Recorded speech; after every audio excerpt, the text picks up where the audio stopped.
Do like share and subscribe, और कृपया करके इस चैनल को बढ़ाने के लिए आप इसको सब्सक्राइब कीजिए, साथ साथ अपने दोस्तों के बीच में भी इसको शेयर जरूर कीजिए। धन्यवाद। गुड इवनिंग फ्रेंड्स, आज की अपडेट कुछ इस प्रकार से है। हाफिज सईद के आतंकवादी समूह लश्कर तैयबा एनईटी के टॉप कमांडर अब्दुल सलाम भुट्टावी की जेल में मौत हो गई है। अब्दुल सलाम भुट्टावी ने 2008 के मुंबई हमलों को अंजाम देने वाले आतंकवादियों की ट्रेनिंग दी थी। वह लंबे समय से पाकिस्तान की जेल में टेरर फाइनेंसिंग मामले में सजा काट रहा था। भुट्टावी को 2012 में संयुक्त राष्ट्र सुरक्षा परिषद ने अंतर्राष्ट्रीय आतंकवादी नामित किया था। इसके कई साल बाद पाकिस्तान ने उसे टेरर फाइनेंसिंग केस में गिरफ्तार किया था। बाद में अदालत ने उसे लश्कर के संस्थापक हाफिज सईद के बहनोई अब्दुल रहमान मक्की के साथ दोषी ठहराया था। अगस्त 2020 में अब्दुल सलाम भुट्टावी को 16 साल की सज़ा सुनाई गई थी। अब्दुल सलाम भुट्टावी ने 2002 और 2008 में हाफिज सईद की गिरफ्तारी के बाद लश्कर तैयबा का कार्यवाहक प्रमुख के तौर पर काम किया था। लश्कर से जुड़े सूत्रों ने बताया कि सोमवार देर रात भुट्टावी की मौत हो गई। उन्होंने बताया कि भुट्टावी की सोमवार दोपहर पाकिस्तान के पंजाब प्रांत के शेखपुरा जेल में दिल का दौरा पड़ने से मौत हो गई। लश्कर से जुड़े फ्रंटल संगठनों ने कथित तौर पर 78 वर्षीय भुट्टावी को सुपुर्द खाक करने वाला एक वीडियो भी जारी किया है। उसे मंगलवार सुबह लाहौर के पास मुरीदके में लश्कर के मरकज में दफनाया गया। सूत्रों के अनुसार भारतीय खुफिया अधिकारियों ने भी अब्दुल सलाम भुट्टावी की मौत की पुष्टि की है। नवंबर 2008 में लश्कर तैयबा के 10 आतंकवादियों ने मुंबई में कई जगहों पर हमले किए थे। इसमें अमेरिका और ब्रिटेन समेत कई देशों के कुल 166 लोग मारे गए थे। इस हमले में भुट्टावी सक्रिय रूप से शामिल था। भारत ने मुंबई आतंकी हमले को लेकर पाकिस्तान को कई सबूत सौंपे और आतंकियों के अकाउंट को गिरफ्तार करने की मांग की।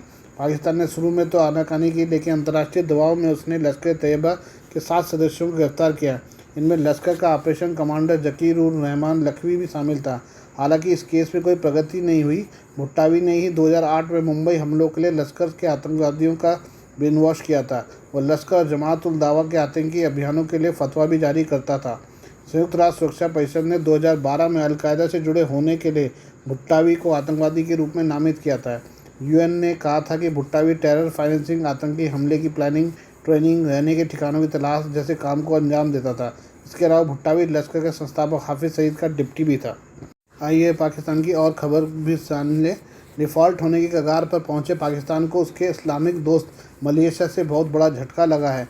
मलेशिया ने पाकिस्तान की सरकारी एयरलाइन PIA के बोइंग 777 प्लेन को जब्त कर लिया है। पाकिस्तानी मीडिया की रिपोर्ट के मुताबिक मलेशिया के कुआलालंपुर एयरपोर्ट पर लीज विवाद में कई बार कहने के बाद भी पैसा नहीं चुकाने पर पाकिस्तान के इस विमान को जब्त कर लिया गया है। पाकिस्तान मलेशिया के साथ दोस्ती के तमाम दावे करता रहता है। इमरान खान तो मलेशिया के साथ मिलकर इस्लामी देशों का गठबंधन भी बनाना चाहते थे।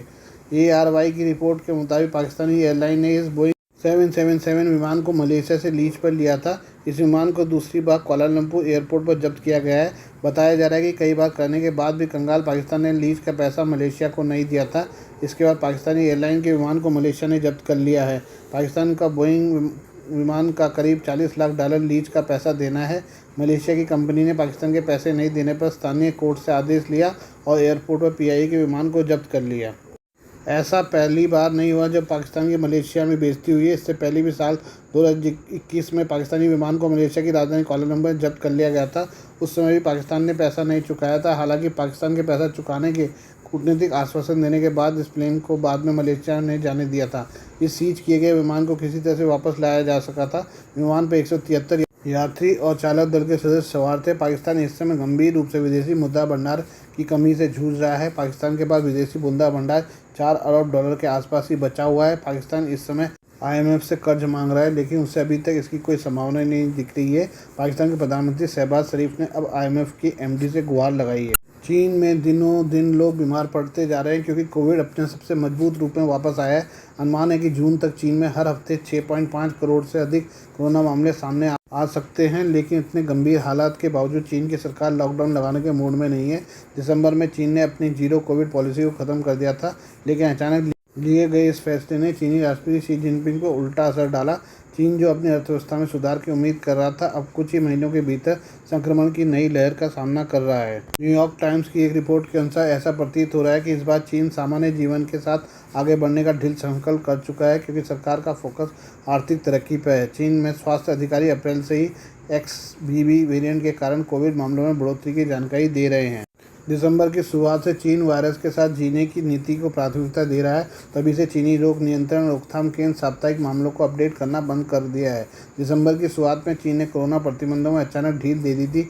नतीजा ये हुआ कि कुछ ही हफ्तों बाद अनुमानित 3.7 करोड़ नए मामले सामने आए। जनवरी में विशेषज्ञों ने कहा कि उनका मानना है कि चीन की 1.4 अरब आबादी का लगभग 80% पहली लहर में संक्रमित हो चुका है। अप्रैल में सामने आई दूसरी लहर को लेकर श्वसन रोग चिकित्सक झोंग नानसान ने कहा है कि XBB वेरिएंट मई तक 4 करोड़ केस हर हफ्ते और जून तक 6.5 करोड़ मामले प्रति सप्ताह के लिए जिम्मेदार होगा। अब सवाल यह है कि चीन लॉकडाउन क्यों नहीं लगा रहा। शंघाई में हुआ सान अस्पताल के डॉक्टर झांग वेन होंग ने कहा कि मामलों में वृद्धि का आर्थिक गतिविधि और जीवन पर समग्र प्रभाव नहीं होना चाहिए, जिसके कारण चीन को कठोर प्रतिबंध और लॉकडाउन का विकल्प न चुनना पड़े। उन्होंने कहा कि चीन को महामारी रोकने के उपाय करने में बहुत सख्ती नहीं दिखानी चाहिए, क्योंकि लॉकडाउन देश की अर्थव्यवस्था को प्रभावित कर सकता है और बड़े पैमाने पर विरोध प्रदर्शन हो सकते हैं। सोशल मीडिया पर सामने आ रहे वीडियो के मुताबिक 13वीं सदी की नानजियांग मस्जिद यूनान प्रांत के नाऊ कस्बे में है। झड़पें पुलिस और मस्जिद के गुंबद को गिराने के फैसले का विरोध करे लोगों के बीच शुरू हुई है। सैकड़ों सशस्त्र पुलिसकर्मियों ने भीड़ को नियंत्रित करने का प्रयास किया। दक्षिणी चीन के यूनान प्रांत में कई समुदायों के लोग रहते हैं, जिनमें मुसलमान आबादी भी अच्छी तादाद में है। पिछले कुछ सालों से चीन ने अंतरिक्ष पर हलचल तेज कर दी है। ऐसे में सवाल उठ रहा है कि क्या चीन अंतरिक्ष पर कब्जा करने की तैयारी में है। ये पहली बार नहीं है जब इस तरह के सवाल उठ रहे हैं। इसके पहले भी नासा की एक खुफिया रिपोर्ट में इसका खुलासा हो चुका है। आइए समझते हैं। चीन की स्पेस एजेंसी ने मंगलवार को जिगुआन सैटेलाइट सेंटर से एक स्पेस प्रोग्राम लॉन्च किया। पहली बार इसके जरिए चीन ने आम एस्ट्रोनॉट्स को अंतरिक्ष पर भेजा है। इस मिशन पर बीजिंग की यूनिवर्सिटी ऑफ एरोनॉटिक्स और एरोनॉटिक्स के प्रोफेसर गुई को भेजा गया है। मिशन के कमांडर जिंग हाईपेंग को बनाया गया है, जो पीपल लिबरेशन आर्मी से हैं। इस मिशन में इन दोनों के अलावा एक इंजीनियर झू यांगझू भी हैं। चाइना डेली की एक रिपोर्ट के मुताबिक 5 महीने के इस मिशन पर तीनों एस्ट्रोनॉट रवाना हो चुके हैं। सुबह सफलतापूर्वक ये प्रोग्राम लॉन्च हो गया। इस मानवयुक्त अंतरिक्ष यान को सेंझाओ 10XVI नाम दिया गया है। 2030 तक चीन चांद पर पहुंचने की तैयारी कर रहा है। इसके लिए चीन की मिलिट्री के स्पेस प्रोग्राम पर कई बिलियन खर्च किए जा चुके हैं। एक रिपोर्ट के मुताबिक चीन स्पेस रेस में अमेरिका और रूस की बराबरी करना चाहता है। चीन ने पिछले साल अपना तीसरा परमानेंट स्पेस स्टेशन बनाने का काम पूरा कर लिया था, जिसे तियांगोंग नाम दिया गया है। इसे लॉन्च करने के बाद 10 साल तक धरती के ऑर्बिट में रखा जाएगा। इससे सबसे लंबे वक्त तक इंसान के स्पेस में रहने का रिकॉर्ड बनेगा। 2011 में अमेरिका ने अपनी स्पेस एजेंसी नासा को चीन की स्पेस एजेंसी के साथ काम करने से इनकार कर दिया था। तब से चीन इंटरनेशनल स्पेस स्टेशन से बाहर है। अब बात आती है कि क्या अंतरिक्ष पर कब्जा करना चाहता है चीन। इसकी आशंका कई बड़े वैज्ञानिक जता चुके हैं। पिछले दिनों नासा के अधिकारी बिल नेल्सन ने इसको लेकर बड़ा बयान दिया था। उन्होंने कहा था कि चीन चांद के एक हिस्से पर साइंटिफिक रिसर्च फैसिलिटी बना रहा है। आशंका इस बात की कि चीन बाद में इस इलाके पर कब्जा कर सकता है।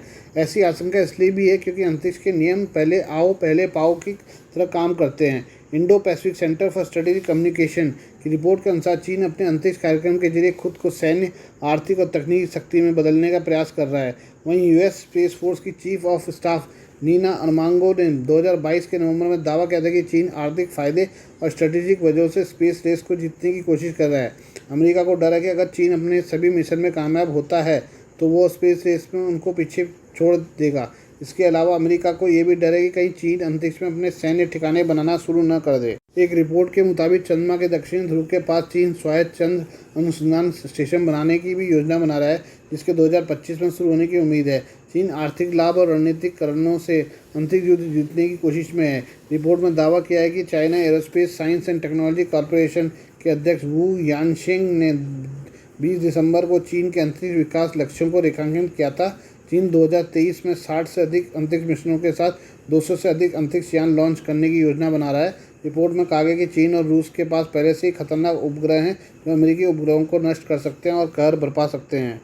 आइए अब चीन और अमेरिका के रिश्ते के बारे में बात कर ले। चीन ने अमेरिका के साथ रक्षा मंत्रियों की बैठक में शामिल होने से इनकार कर दिया है। बता दें कि इस हफ्ते सिंगापुर में दोनों देशों के रक्षा मंत्रियों की बैठक होनी थी, लेकिन चीन ने इस बैठक में शामिल होने से इनकार कर दिया है। इससे पहले जासूसी गुब्बारे को लेकर दोनों देशों के रिश्तों में तनाव आ गया था। अब इस खबर से साफ है कि दोनों देशों के रिश्तों में कड़वाहट बढ़ती जा रही है। पेंटागन ने एक बयान जारी कर कहा है कि पीपल्स रिपब्लिक ऑफ चाइना ने अमेरिका को सूचित किया कि उन्होंने मई में अमेरिका के डिफेंस सेक्रेटरी लॉयड ऑस्टिन और चीन के रक्षा मंत्री ली शांगफू के बीच बैठक को रद्द कर दिया है। चीन के साथ बैठक रद्द होने पर पेंटागन ने कहा कि वो खुली बातचीत में विश्वास रखते हैं, कोशिश करते हैं कि प्रतिस्पर्धा संघर्ष में न बदले।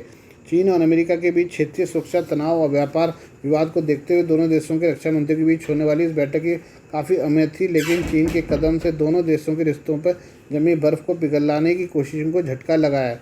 बता दें कि गुब्बारे से जासूसी प्रकरण को लेकर भी दोनों देशों के रिश्तों में तनाव आ गया था।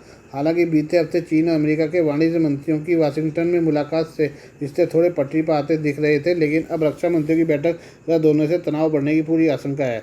चीन ने बैठक के रद्द होने की वजह का खुलासा नहीं किया है, लेकिन माना जा रहा है कि अमेरिका ने जो चीन पर पाबंदियां लगाई हैं उससे चीन चिढ़ा हुआ है। उसी के बदले में चीन ने बैठक रद्द की है। गौरतलब है कि चीन के रक्षा मंत्री Li Shangfu central military commission के सदस्य हैं और यह कमीशन चीन का सर्वोच्च रक्षा निकाय है, जिसकी अध्यक्षता राष्ट्रपति शी जिनपिंग करते हैं। आज के लिए बस इतना ही। बाकी मिलते हैं कल आपसे नई खबरों के साथ। धन्यवाद।